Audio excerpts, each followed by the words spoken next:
Oh oh oh, ben bonsoir.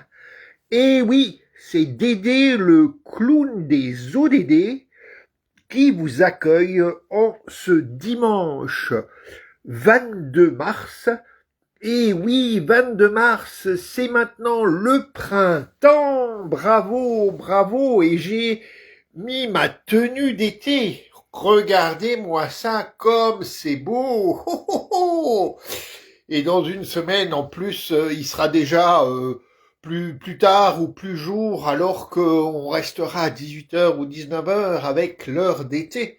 Hé hé hé. Bon, allez, revenons à nos moutons. Je vous ai accueilli avec le petit livret qui s'appelle Charte sociale européenne. Probablement que sur votre écran, c'est écrit à l'envers, mais je vais en parler un petit peu ce soir. Bienvenue, c'est ODD au déjà dimanche, une dizaine de minutes pour parler des objectifs de développement durable, de l'agenda 2030 et des deux promesses transformatrices de cet agenda. Donc, ne laissez personne de côté et atteignons les plus éloignés en premier. Bien sûr, c'est aussi 17 objectifs de développement durable que vous voyez derrière moi, en moyen, en petit, et peut-être que vous les connaissez par cœur, ces 17 objectifs. Alors, que s'est-il passé dans les derniers jours et que va-t-il se passer dans les jours qui viennent? Eh bien, si je vous ai accueilli avec ce petit livret, c'est parce que déjà la semaine dernière, je vous parlais de cette charte sociale européenne qui a 65 ans, qui dépend du Conseil de l'Europe. Vous avez une photo là du bâtiment, le Palais de l'Europe à Strasbourg avec 46 drapeaux parce qu'il y a 46 États membres ou 47, enfin faut vérifier. Toujours est-il qu'on en a perdu un il y a quelques années puisque la Russie a été exclue suite à son agression donc contre l'Ukraine. L'Ukraine en fait partie, et puis d'autres pays qui ne sont pas dans l'UE, bien sûr, puisque dans l'UE il y a 26 pays, donc peut-être c'est 47 pays, 26 pays dans l'UE, 47 dans donc le Conseil de l'Europe.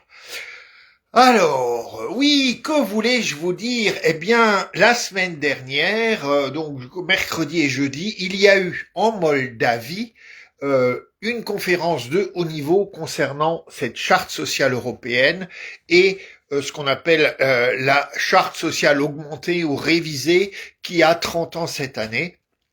Et dans cette charte sociale révisée, eh bien, il y a toute une série d'articles qui correspondent exactement aux objectifs de développement durable sociaux. Par exemple, vous avez l'article 30 qui donne un droit à la protection contre la pauvreté et l'exclusion sociale. On pourrait dire que c'est l'ODD1.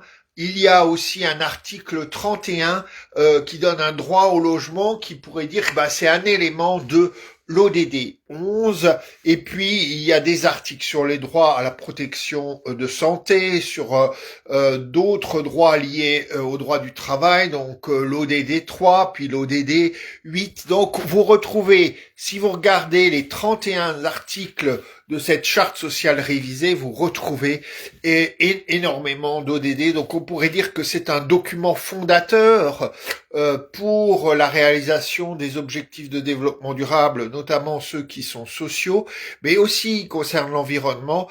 Et on peut, parce que la France a ratifié cette charte, et je vais vous raconter quelque chose à ce propos, eh bien, on peut aussi déposer des réclamations si on trouve que cette charte sociale n'est pas appliquée en France.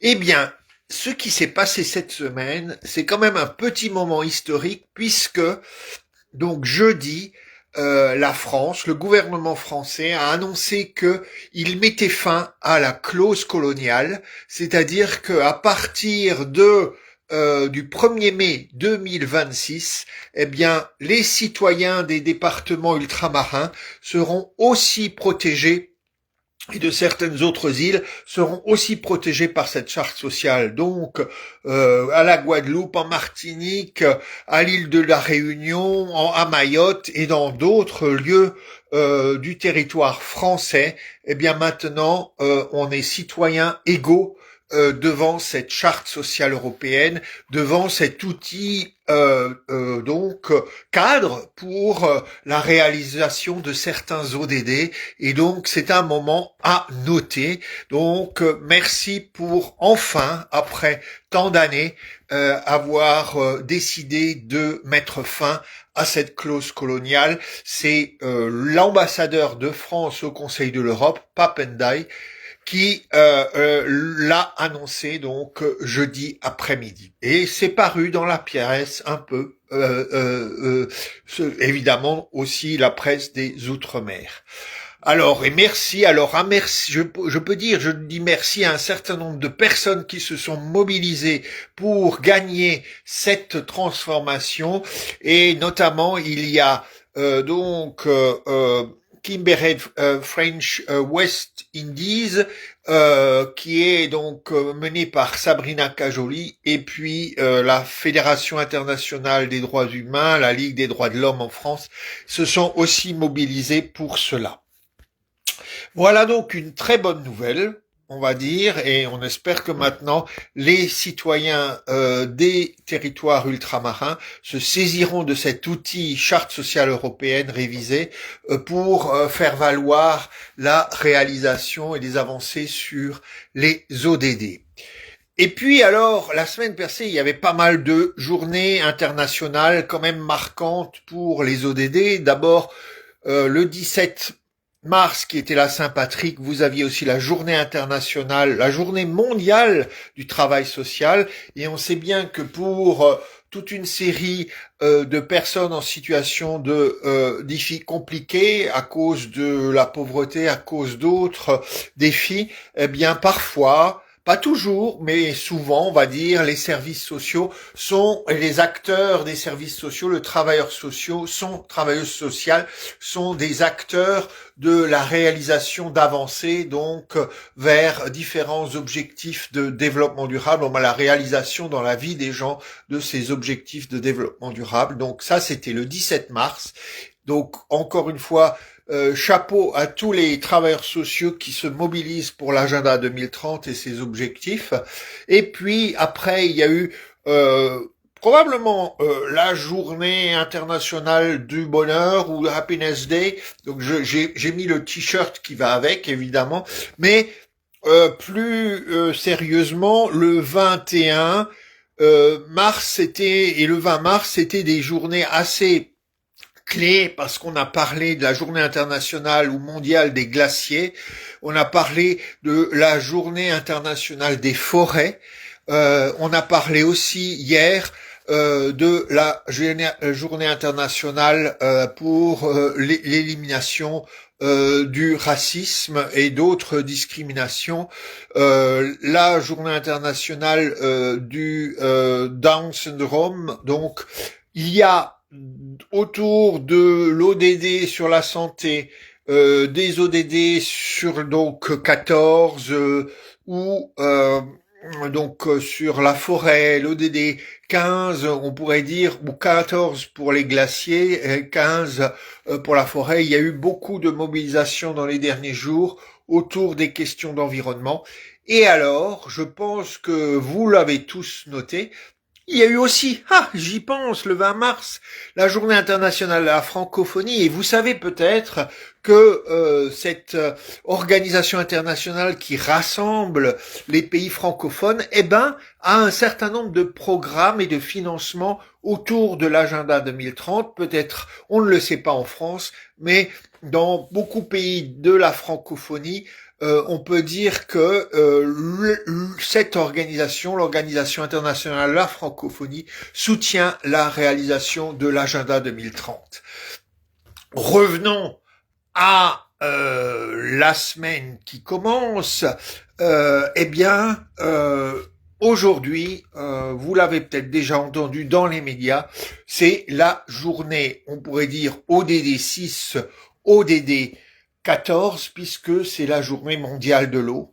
Et quand on lit toute une série de articles, et vous pourrez les trouver sur la page ODD, Au déjà dimanche, eh bien, on comprend que on est à un moment critique de cette peut-être de bascule sur comment l'eau et la crise de l'eau au niveau mondial pourra encore s'ajouter à cette situation multicrise dans laquelle on est. Donc, oh là là, Dédé, là tu arrives avec des nouvelles pas sympas, hein, mais je dirais il faut quand même être réaliste. Cette question de l'eau, la gestion de l'eau, de ressources en eau et de ses usages est quand même au cœur de l'avenir de l'humanité, hein, le droit à l'eau et aussi le vécu par rapport à l'eau. Et donc, une des thématiques de cette journée proposée par les Nations Unies, c'est le vécu de genre par rapport à l'accès à l'eau et à l'utilisation de l'eau. Et donc, c'est effectivement intéressant de se dire que sur notre planète, les hommes et les femmes, en comparaison, ont un tout autre vécu par rapport à toutes ces questions de l'eau. Et dans la situation peut être vue comme déséquilibrée et beaucoup plus préoccupante, beaucoup plus je dirais mobilisatrice et difficile pour un certain nombre de filles et de femmes. Ce matin, on entendait un reportage venant de RFI, par exemple sur France Inter, où on redisait à combien de jeunes filles doivent réaliser les tâches liées à l'eau et qui les empêchent de aussi suivre des cursus scolaires classiques. Alors voilà, donc cette journée mondiale de l'eau, beaucoup de choses à regarder dans ce contexte-là.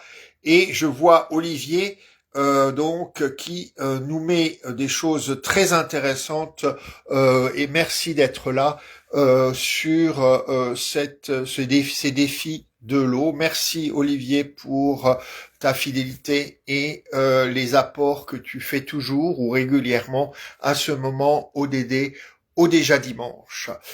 Et puis, si on se projette dans la semaine qui vient, évidemment, on va arriver petit à petit à des journées comme le 30 avril. Non, le 30 avril, que dis-je, le 30 mars, oulala, c'est une blague. Hein, donc le 30 mars, qui est la journée mondiale du zéro déchet, de recyclage, donc la journée zéro déchet, donc on va en reparler parce que le 30 mars, si je calcule bien, c'est encore après dimanche prochain. Quand on regarde la semaine qui vient, il y a deux choses que je soulignerai. Si vous regardez sur les posts ODD au déjà dimanche, il va y avoir un débat justement sur l'eau au Conseil économique, social et environnemental. Je crois qu'on peut le suivre ce mardi en ligne. Et donc, soyez attentifs si c'est un débat, des questionnements qui vous intéressent.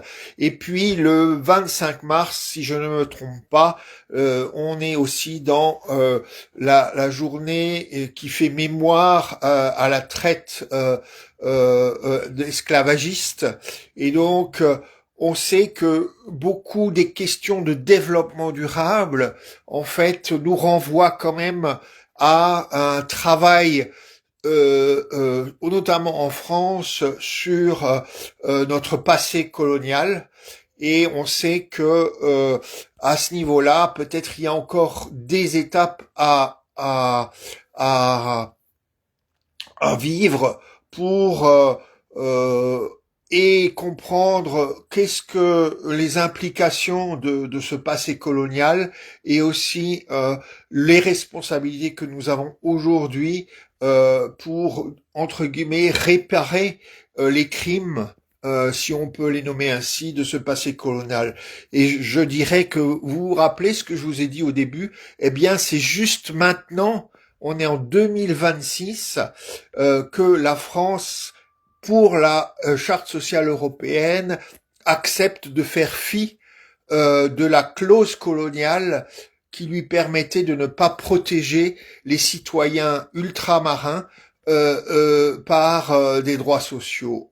Le chemin est encore long et donc on pourrait dire que pour la France, la réalisation des objectifs de développement durable de l'agenda 2030 au niveau du monde passe aussi par cette interrogation sur notre passé colonial.